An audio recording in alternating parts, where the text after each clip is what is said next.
અરે ભાઈ એક જણાને ફોન કર્યો હોસ્પિટલેથી, તમારા દાદાને લઈ જાઓ. પછી તો દેવા મળ્યા હતા ડેડ બોડી. હોસ્પિટલ કર્યું, પછી લાકડા ખૂટી ગયા. પછી તો શરૂ બીજી લહેરમાં શરૂ કર્યું, ભાઈ લઈ જાજો ને આખેલી રાખવાનું, કીટમાં પેક કરીને આપતા. મોટું મોટું કાંઈ દેખાય નહીં, કીટમાં પેક. અહીં છાતી ઉપર લખ્યું હોય માયા વિરાસ, ઉપાડો. બોલા ગયા તમારા દાદાને લઈ જાઓ. દાદાને વાહડે વાહડે કરીને આમ નાખ્યા, લઈ ગયા. અગ્નિ સંસ્કાર કરી નાખ્યો. 12મું 13મું પત્યું. 15 દિવસ પાછો ફોન આવ્યો, દાદાને લઈ જાઓ. બોલે કે દાદાને ખાઈને એક તો દાદો લઈ ગયા અમે. અરે કે ભાઈ તમારા દાદા સાજા થઈ ગયા છે. હાલે લે ન્યા જતા તો દાદો જેમ તગારામાં વીસી બેઠો એમ બીડી ઠેકાઈ બેઠા હતા. અને છોકરા આવ્યા હતા 4 પેટીની ખોપી. મહિના દીધા મારા દીકરા હામો નહોતા જોતા. અરે કે આજનો આપણો બાપ તો હામો બેઠો. દાદાની ગાડી બેહાડીને ઓલી રસીદ લઈ ગયા. મહિના પહેલા જ હતી ને રસીદ, એ લઈ ગયા કાઢવા. મહિના પહેલા હવે છેલ્લે છરવાળો કરી લેજો, જ્યારે લઈ જાવ ને ગયા. એટલે આમાં પિતૃ કડે બહુ સુર્યા છે. મને હમણાં ટીવીમાં ઇન્ટરવ્યુમાં પૂછવામાં આવ્યું મને કે તમે ભગવાન કૃષ્ણને કયા અર્થમાં જોવા માંગો છો? મેં કીધું એને વહેલું સ્વચ્છતા અભિયાન કર્યું. વહેલું યમુનાને સ્વચ્છ કરી, કાળોતરા હોય એ ગંદકી નાખીને ઝેર ફેલાવ્યું હતું કાળી નાગે. હજી સાફ કરવા ગયો ને એટલે રિશ્વત દેવામાં આવી. બોલો કે તો તમે અહીંયાનો હાર આપો, કે તો આપું દોરડો. રિશ્વત દેતા હતા. તું યોદા ભાઈ સાફ કરવું રહેવા દે. વહેલું જળ સ્વચ્છતા અભિયાન કોઈએ કર્યું હોય તો શ્રીમદ ભગવાન ભાગવતજીમાં ભગવાન કૃષ્ણ.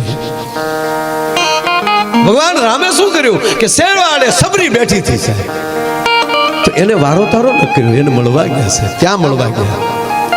છોકરા હવે ઘડીક બેસી જાવ તો મારે એખાદી વાત કરવી છે ને, તમારી વાત એક બે કરવી. તમે સાંભળવા બેસી જાવ ઘડીક. પડ્યા એ ભેગા નથી કરી શકતા, રળીને ક્યાંથી ભેગા કરશો તમે? પડ્યા ન કરી લેવાના છે, ઝપટ નો કરી લેવાના. હા, આગળ દારૂ ભરેલી ગાડી ઊંધી પડે લે, એક બોટલ નો રહે, બહુ ઉપડી જાય. એટલે આપણા ગુજરાતમાં નહીં, આપણા ગુજરાતમાં દારૂબંધી. હા, તો હું મહારાષ્ટ્ર ને રાજસ્થાન, આ જો આ બેનો બેઠા, તમને કહું, આ બેનો જે ગીત ગાય લગ્નમાં, મોરજાજે ઉગમણે દેશ, એ મોરજાજે આથમણે, આ ગાય કે આ ગાય છે બેનો કેટલા સારા છે. એને દક્ષિણાદો ને ઉત્તરાદો નો કીધો. શું કામ? ઉગમણે જાતો ને જગન્નાથપુરી છે, આથમણે જાતો દ્વારકાધીશ છે, અરે નળ સરોવર આપણું નારણ સરોવર છે, ત્યાં જાય છે. આમ ક્યાંય ન જાતો. શું કામ? એને ખબર છે દક્ષિણમાં કે તો અહીંયા દીવ છે, અને અહીંયા મોરલો કળા પૂરી ના આવે, જો ગયો હોય તો જગત પીસા ખેરી નાખે, એટલે કોઈ દે નહીં, એ બધું જવાનું જ ન કીધું. દક્ષિણાથી વાત આ બહેનોમાં તાકાત છે. બોલો લ્યો, હતી કોઈને ખબર? મને કેટલી ખબર પડે હું કહું નહીં કોઈને.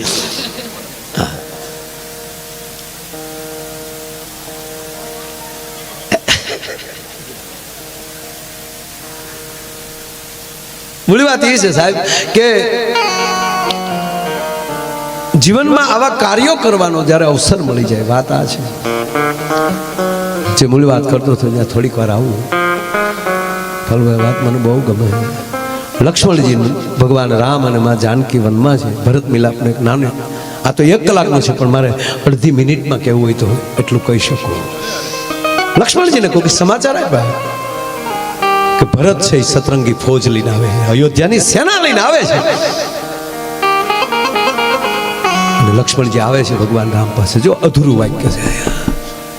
આવ્યા છે ભગવાન રામ પાસે, હાથમાં ધનુષ બાણ લીધા. લક્ષ્મણે તપેલ ત્રાંબા જેવી આખું થઈ, શેષ નારાયણની પૂંછડી પર કોઈ પગ દીધો હોય જેમ ફૂફાડો માર્યો લક્ષ્મણે કે પ્રભુ મોટા ભાઈ માફ કરજો, શું સમજેશ કઈ નો દીકરો, અહીંયા વનમાં એકલા છે એટલે એવા સમજીને ફોજ લઈને આવે છે ને એવું માને છે કે 14 વર્ષ પછી પાછો મારો બાપ ગાદી અને બેસવો જોઈએ, અને આજીવન ગાદી જોવે છે.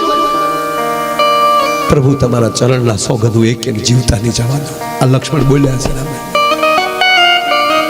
ભગવાન રાઘવ નેત્રો ભીજાણા છે. આ મારો રણ રીધમ રંગથી રમ. સાવધાન લક્ષ્મણ, સાંભળજો સાહેબ આ વાત. લક્ષ્મણ સાવધાન, ધીરજ ન ગુમાવ લક્ષ્મણ. આદર્શ વગરનું જીવન નકામું છે લક્ષ્મણ, તમે આદર્શ ન ગુમાવો. અને લક્ષ્મણ બોલ્યા છે ફાટાઈથી, સાહેબ મોટા ભાઈ એમ કહો છો કે મેં આદર્શ ગુમાવી દીધું? આદર્શ મેં ગુમાવ્યું હોત તો હોત કોઈની તાકાત કે મારા બાપને વનમાં મોકલી શકે. આદર્શ તો રાખ્યો મેં. અને પ્રભુ માફ કરજો, આ આદર્શમાં જીવન વ્યર્થ થઈ ગયું, એનું શું કરવું? આપ તો ઠીક, પણ મારી માં જાનકી જો તો એ ઘાસ પથારીએ સુવે છે. હે પ્રભુ, આદર્શમાં જીવન વ્યર્થ થઈ જાય એનું શું કરવું? તેથી ભગવાન રાઘવ બે હાથે લક્ષ્મણના ગાલ પકડે. લખન સાવધાન, લખન સાંભળી લો લક્ષ્મણ. આદર્શમાં વ્યર્થ બનેલું જીવન બીજાને માટે આદર્શ બની જાય છે. આદર્શમાં વ્યર્થ બનેલું જીવન બીજા માટે આદર્શ બની જાય લક્ષ્મણ. અને પછી તો થોડીક જ વારમાં સમાચાર મળ્યા કે ભરત તો દડતો દડતો આવે છે. અને હવે જે લક્ષ્મણનો વિલાપ છે કોક દેખા પડે છે. મોટા ભાઈ મને માફ કરો, હું લક્ષ્મણને કેમ ભરતને કેમ મોઢું દેખાડી, મેં ભરત માટે કેવું વિચારી લીધું. એટલે જ કહું છું લક્ષ્મણ, પૂરું સાંભળ્યા વગર નિર્ણય ન કરવો. પછી તો આવે છે આખી ઘટના, આખી દિવસ સભા બેસે છે, એ નિર્ણયો વાંચ્યો કરે છે. ભરત બોલે છે ત્યારે કે રઘુકુળ રીત ચૂકી ગયું છે. બોલ્યો ભરત, હો રઘુકુળ વચન ચૂકી ગયું છે, નહીતર મારો રામ વનમાં ન આવે. ભરત, વશિષ્ઠ બોલ્યા, ભરત શું કહો છો? તો ગુરુજી સાંભળી લ્યો, વચન પ્રમાણે અયોધ્યાએ નિર્ણય નથી કર્યો. કે કેમ? કે મારી બાએ પહેલા ભરતની ગાદી પછી ભગવાનને વનવાસ માંગ્યો કે હા, તક તો મને પહેલા ગાદીએ બેસાડવો હતો, અને પછી હું જોઈ લે કે કોણ મારા બાપને વનમાં મોકલે. એને બદલે મારી વગર રામને વનમાં મોકલી દીધો. એ જે કાંઈ બધી ચર્ચાઓ ખૂબ એમાં એક સાંભળવા જેવી છે, પીડા ઊભી થાય અંદર. કારણ ભગવાનની તુલે કેમ મૂકવા પડે જે આવી રીતે જીવ્યા છે. પણ એની અંદરની એક આ છેલ્લી વાત હાંજ પડી. અયોધ્યાથી બધી વ્યવસ્થા આવી હતી, તંબુ નખાઈ ગયેલા, એટલે અયોધ્યાનું જણ બચવાયું. એટલું નહીં સાહેબ, જનકપુર પણ આવ્યું છે. મહારાજ જનક આવ્યા છે, માં જાનકીના માં આવ્યા છે. હાંજ પડી, પ્રસાદ લઈ પોતપોતાના તંબુમાં બધાએ આરામ કરવા માટે ગયા છે. અને રાજાભાઈ માં જાનકી ઊભા થયા. મારે માતાઓને પૂછવું કે તમારા સાસુએ તમને એક પણ રૂપિયો દીધા વગર પહેરે કપડે તમને પતિ પત્નીને કાઢી મૂક્યા હોય, અને તમારી રીતે તમે ઝૂંપડું બાંધીને જીવતા હો, અને પછી અમુક સમય પછી તમારી સાસુ ને તમારા માં બે મળવા આવે, તો તમે પેલા કોને મળશો?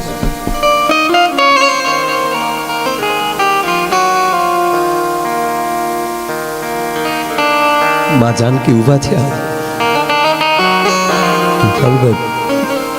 કઈ કઈ ના કક્ષમાં ગયા, કઈ કઈ તો ટૂટીઓ વાળીને હોતી હતી. કરે મેં આ છોકરાઓના જીવન કેવા કરી નાખ્યા. ટૂટીઓ વાળીનું આહુડા નહોતા આવતા, ફૂંકાઈ ગયા હતા આહુડા. એના પગ પાસે બેહી અને માં જાનકી એટલું બોલ્યા, માં કીધું કઈ કઈ આમ જોયું, ધ્રુજી ગયા. માં કઈ કઈ કઈ બોલે ન બોલે પેલા માં જાનકી એટલું બોલ્યા, માં પગ લંબાવો, લાવો ને તમારા પગ દબાવી દો. સીતા, હા માં હું તને ઓળખું છું, તું અવધની મહારાણી છું. અમારા મહારાજ દશરથના તમે માનીતા રાણી છો. અને મેં એ પણ જોયું છે મારી માં કઈ કઈ કોઈ દી ધૂળમાં પગ નથી મૂક્યો. મારી માં કઈ કઈ જતી અવધની બજારમાં નીકળે તો જાજબુ પથરાતી હોય એટલું નહીં. હે બા, તારી ચાર દાસીઓ તો તારા ઓઢલાનો છેડો પકડી રાખ્યો છે. એને બદલે મારી માં તું ઠેઠ અયોધ્યાથી હાલીને આવ્યા ને, થાકી જાય છો, લાવો પગ દબાવી ભેટી જાય કઈ કઈ.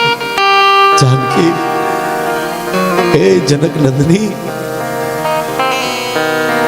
મને માફ કરજે બેટા, આ કઈ કઈને માફ કરજે દીકરી. અને તેથી બે પગ પકડીને જાનકી એટલું બોલ્યા હતા, માં કઈ કઈના પગના અંગૂઠે પોતાનું લલાટ લગાડીને તેથી આ જગદંબા જગદંબની જાનકી એટલું બોલી હતી, હે માં કઈ કઈ, તમારા પ્રત્યે જો મને ઊંડો ઊંડો દુર્ભાવ હોય તો મારા સુહાગના સોગંદ છે.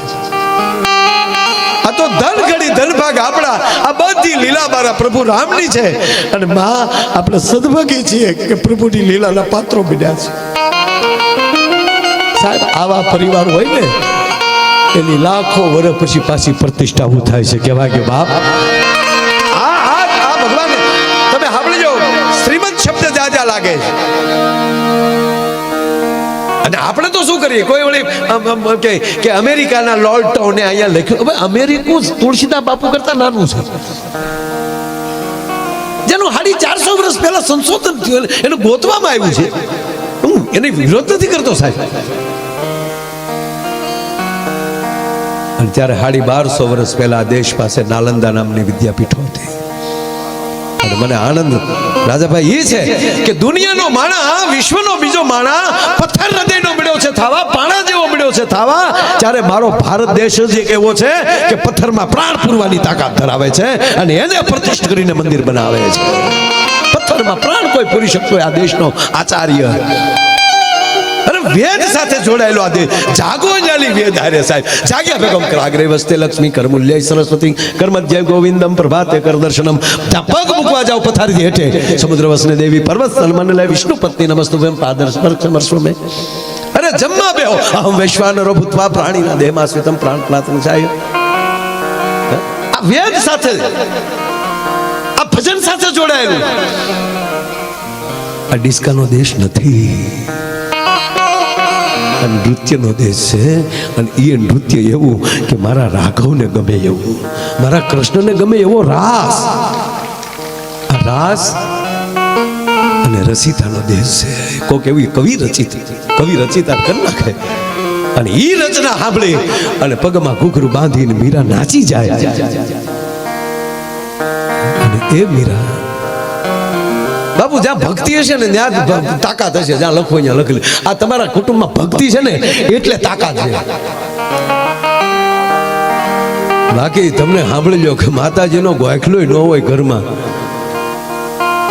અને કોઈ દી ગાયને નિર્ણય નો નાખી હોય, ઈ કે ગાયો માટે આપણે કાંઈ કરવું. ઘરે બાંધ તો ખરો, ખબર પડે ગાય કેટલા. બતાવો હવે, કરી બતાવવું પડશે સાહેબ. કાળ ચક્ર બદલે છે. મોદી સાહેબ બોલ્યા છે ગઈકાલે, રામથી લોક સુધી અને દેવથી રાષ્ટ્ર સુધી સૌકા સાથ સૌકા વિકાસ માં આ નવું સૂત્ર આવ્યું છે. હવે જોજો તો મોદી સાહેબ 18 વાર બોલ્યા કાંઈ આનું આ સૂત્ર, સાગરથી સરજુત સુધી. એટલે ચક્ર ફરવાનું છે. હા, એટલે અનુષ્ઠાન કરવા જ પડશે. શ્રાવણ મહિનામાં એકટાણા કરવા જ પડશે ફરજિયાત ભાઈ. નગર ભોળોનાથ કે રાજી ન થાય. એક ભાઈ મને કે તમે શ્રાવણ મહિનામાં જ ભોળાનાથ પછી નહીં, શ્રાવણ મહિનામાં વધારે હોય. વાવણીથી તમે બાજરો વાવી સારો ઉગે. હા, તમે પછી તમે સાંભળજો કે અહાડ મહિનામાં વાવણી થાય ને ઘઉં વાવો તો થાય ન થાય. જે બિયારણ ન શીખી દેવાય ગમે ત્યારે. હા, હકીકત છે. જે સમયે જે સારું લાગતું હોય લાગે. વરરાજો માંડવામાં ફેરા ફરતો હોય, સાફો હોય, લાઈટો લબુક ઝબુક થતી હોય, હાથમાં તલવારી હોય, બાયું ગીત ગાતી વીરો મારો જાગા માગે તો સારું લાગે. આડે દે હાથમાં તલવારી રોડે નીકળ્યો હોય તો ગાંડો લાગે કોકને. આ જન્મતા બાળક સાંભળજો, જન્મતા રડે તો સારું લાગે ને, નકર હાસ્ય સારું છે. પણ જન્મતા છે તો છોકરો બાળક દાંત કાઢી દે, હું એનું ગામ મૂકીને વયું છે કે આ કોણ આવ્યો ભૂતના પેટનો એમ. અરે હમણાં મેં જોયું એક હોસ્પિટલમાં બાળક જન્મ તો જન્મતા વેદ ભાઈ સીધો પુષ્પાનો ડાયલોગ બોલ્યો. ધર્મેન્દ્રજી મારા પુષ્પાનો ડાયલોગ, આમ 3 જન્મ ઝુકેગા નહીં ચાલા. મમ્મી બેભાન થઈ ગયા. નશું તો વંડીએ સડી ગયું કે આ જન્મતા જ બોલે નહીં. બોલ્યો તો પુષ્પાનો જ કેમ બોલ્યો ડાયલોગ. પછી ખબર પડી કે આ પેટમાં તો તે દિન મેં 45 વાર પુષ્પા જોયું હતું સાહેબ. એ તો સંસ્કાર અંદરથી આવે. માટે પેટમાં પોઢીને સાંભળેલી શિવે રામ લક્ષ્મણની વાત.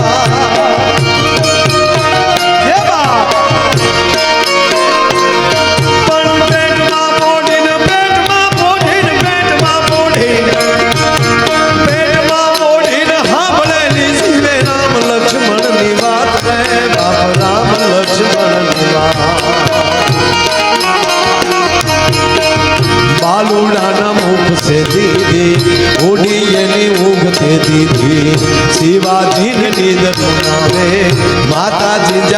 ઝુલાવે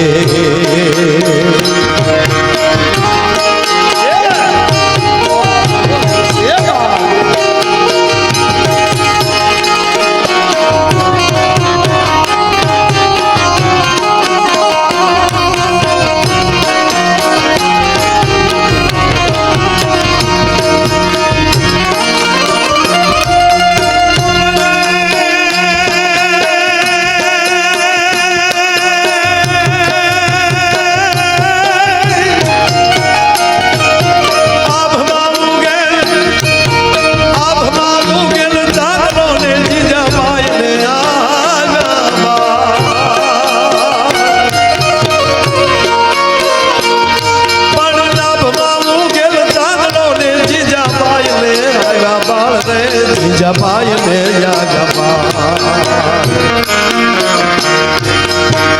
બાલુડાની માથની ચોડે ધણ ડુંગરા ડોલે શિવાજી ને નીંદર આવે માતાજી જપાય ઝુલાવે અને એક બીજી ભલામણ નથી કરતો પણ કહું ઘરની એક એક જણો RSS માં હોવો જોઈએ કે વિશ્વ હિન્દુ પરિષદમાં હોવો જોઈએ કે બજરંગ દળમાં હોવો જોઈએ ઘરની એક એક સભ્ય તો મૂકી જ દેજો એમાં પગે લાગીને કહું સાહેબ રહેશે ધર્મ તો રહેશે ધરા નહીતર ખપ જાય અને બાપુ હળું તમને ચાલુ મજા આવે હળું જો તમને કહું જો વચ્ચે મને યાદ આવ્યું એટલે કહું બાપુ શિવાજીનું આલડું છે ને મેઘાણી દર્શન મેઘાણીએ લખ્યું આભમાં ઉગેલ ચાંદલો નક્કી થઈ ગયો અંધકાર છે કોઈ સૂરજ નહોતો દેખાતો આભમાં ઉગેલ ચાંદલો ત્યારે જીજાબાઈને બહાર આવ્યો દીકરાનો જન્મ થયો શિવાજીનો તો ધણલણ ડુંગરા ડોલે આ ધણેલાટી એની થઈ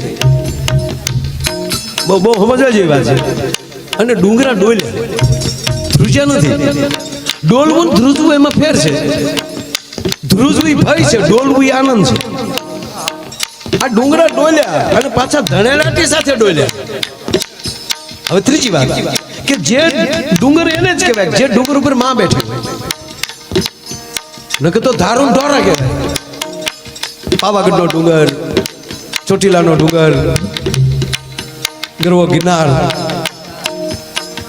આબુનો ડુંગર ગબ્બર શું કામ બધે માં બેઠી છે હવે તો જે ડુંગર ઉપર ડુંગર શબ્દ મેઘાણીએ વાપર્યો જો કે જ્યાં ન સમજાણું હોય ત્યાં એને સ્ટાર કરીને નીચે જવાબ આપ્યો હોય પણ આ કરતા થોડું ભૂલી ગયા એટલે મને સપનામાં આવી કીધું એટલું માયાભાઈ મારું કામ કરી છે મારા બાપ આ ધણેલાટી શેની યાર હાય હાય હાય હાય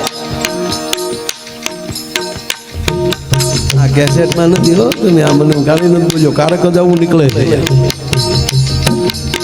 ધણેલાટી પાલુ બાપુ એની હતી ધર્મેન્દ્રસિંહ સાહેબ કારણ કે ડુંગર ઉપર માં બેઠી છે એ ડુંગર ને ડોલવું ને ધણેલાટી પણ જેવો શિવાજીનો જન્મ થયો ને તેથી ડુંગર ઉપર બેઠેલી ભગવતીઓ એમ કહેવાય રાહડે રમવા મળ્યું થયું એ પગની ઠેહની ધણેલાટી હતી અને આજ માવું ઘણા સમય પછી રાહડે રમે છે એ જોઈને તેથી ડુંગરા ડોલતા હતા શું કામ તેથી શક્તિઓ કહેતી હતી કે આવ્યો આજ શક્તિનો ઝીલનારો આવ્યો શમશેર ઉપાડનારો કેવો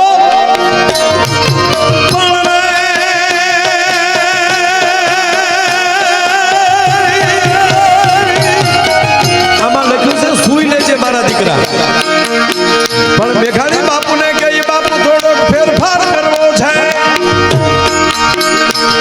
હવે ઉઠજો રે મારા કેહરી રે તારું હિંદવાનું જુવેવા રામ વિશ્વાસ છે બોલ્યા છે મોદી સાહેબ રામ ભારત છે રામ ભારતનો ભરોસો છે સાહેબ એ વાત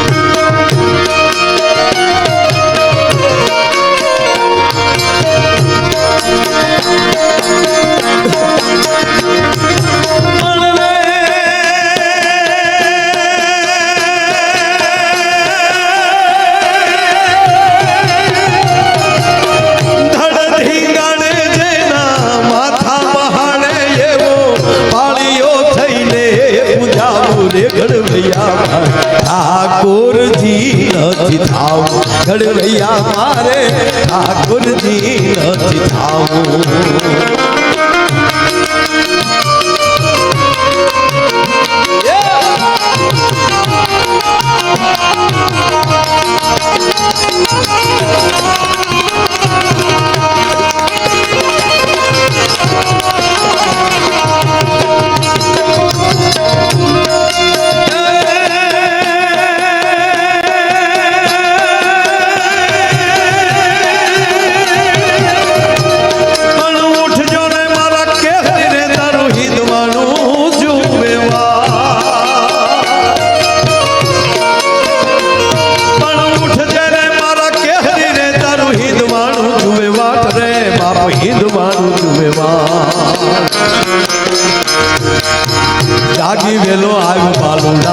માને હાથે ભેટ બંધાવા જાગી વેલો જાગ બાલુડા માને હાથે ભેટ બંધાવા